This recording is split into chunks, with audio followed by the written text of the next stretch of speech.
All right, so the concept I wanted to talk about. Oh, by the way, good morning. We're in the morning currently. The concept I wanted to talk about was um, being natural with genuine. Being genuine, being natural. Now, if you're genuine, or if I'm genuine, I shouldn't have to put a lot of weight consciously on what I should or should not do. Um, well, basically, if I'm genuine, things should come to me naturally, right? When I make a mistake, it should be a genuine mistake. When I do something right, it should genuinely be right. Um, when I'm acting natural, I show what I find is funny or what I hate or what I like, while being natural. The thing is that when you have people, for example, who are fake, first of all, it shows very clearly. Not maybe not to other fakes, but to genuine people, it really shows. When somebody's being fake, it is as obvious as hail in a snowstorm. Um, Now, when the thing is that how do you become somebody genuine? Well, you just have to be genuine. That's very simple. I could say that as a ghost, I was genuinely always in an introductory level.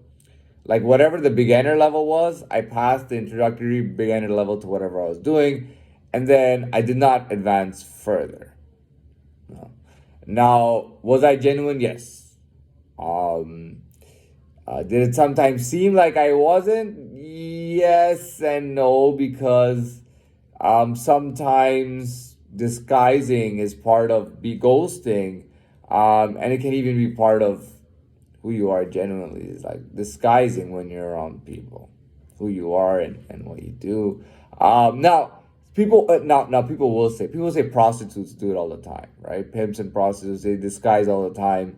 Pedophiles and rapists or whatever, they disguise themselves, or pedophiles disguise themselves.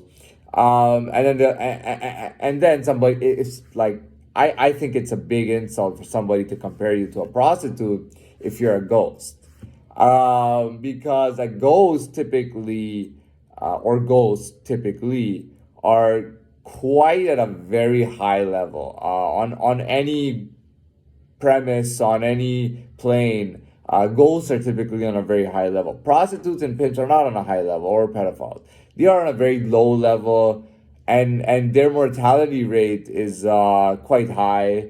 They don't live that long typically. A lot of times they'll commit suicide themselves. They live in a shady world. They are quite considered to be quite repulsive and disgusting to people. That's a different situation, right? But to confuse a ghost with that is quite insulting, and it can really rack somebody's nerves, to the point that they may just unload on you verbally, with just throwing stones at your glass house and breaking it down. All right, moving on. So being genuine, being natural is important. Consistency is part of that too. You should be consistent, but at the same time, you don't have to stay the same or stay in the same place in order to be genuine and be natural. You see, um, if you are genuinely the same person for so long, yeah, I understand. But if you're genuinely changing or attempting to change, or attempting to learn or to do a little bit better, to see how the world's moving and how you should move according to how the world's moving, that's a big thing. Trying to be updated with the trends, and trying to see where you stand in the trends, or it could be trendy music, clothing, appearances, lifestyle, whatever it is. Um, I personally am not the type of person who just sprints up the hill. No, I begin, and then I go, let's say, 100 meters uphill the first morning, and then it's 225, 140, 150, 160. I'm actually just happy to just, even if it's a small increment in whatever I do, it could be running a certain amount, like starting with a kilometer, right? Or half a mile or something. And I'm just happy to increase it the next time I do it, meaning that I'm not staying the same. You know what I mean? So if I go from half a mile to 3/4 of a mile the next time I run, I'm very happy with those results. Some people might be like, well, I started with half a mile, and on my second try I did 5 miles. That's 10 times as much, and that's 5 times as much as you. Sure, good for you. But I believe in increasing incrementally, and I don't like falling back on things. I like to try to keep the momentum going. Although sometimes in life you can't help it. There have been times when I was just really tired and I couldn't increase. But either way, I do my best. And that's the most, you're told that as a child from the beginning. Just do your best.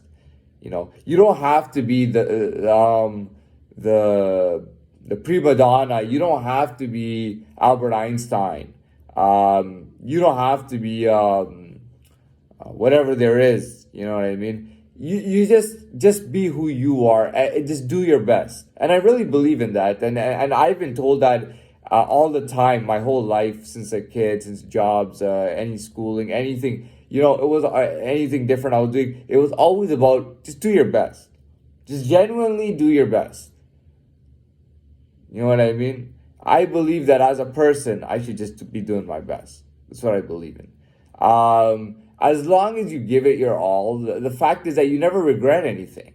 There's a lot of people that regret, oh man, I took this too easy and I fucked up. No, it's like, dude, I always try my best. And if I lose or if I fail, I don't have any regrets because I tried my best. I can't say, well, if I would have done, I'm like, dude, I did my utter best. Like I gave it 100%, right? And if I failed, I failed. If I passed, that's really good though, by the way. But if I failed, I failed. I mean, I gave it 100%. That's the best I can do.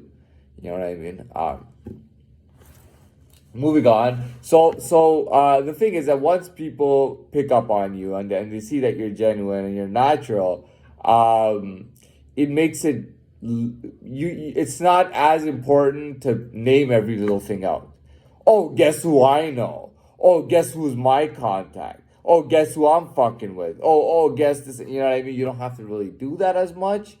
You may have to do it initially, but at some point when people pick up on your genuineness and they see that you're natural and you're consistent, you don't have to put that out there as much. It's like being insecure. People will mistake that with insecurity. They'll think you're insecure, so you have to always point out what you're doing. What they don't understand is that you're just beginning, and you are a genuine beginner. So that's a big deal. Yeah. So what was I talking about? Beginning and being genuine, and that's part of it. I mean, always whenever you start off in a field, you could use some or whatever you're doing, you gotta kind of call things out. You start out with shout outs and things like that. Then you kind of start just breaking it down, going natural, and that's when being busy comes into it more. That's when you talk less and you do more. You put more action, more hard work versus talking and explaining and things like that. But whenever you start off, you have to start off with talking, explaining, breaking things down, talking about them simply. That's basically how you start off with anything. And then once you're in your groove and you've been doing something for a while, you can kind of you got to forget about all that other stuff and you got to focus on your work. You got to have that, you got to be in that moving forward, and you just got to focus on your, whatever your actual, work is, because it gets to a point where you have to stop talking and you have to be doing enough and putting enough work so that you can get a return out of it. That's typically how it is. Anyways, I'm really glad with all the content I covered in this video. I would like to say that we are approaching noon soon, but good morning again and good late morning to everyone. I hope you have a great brunch and enjoy your day.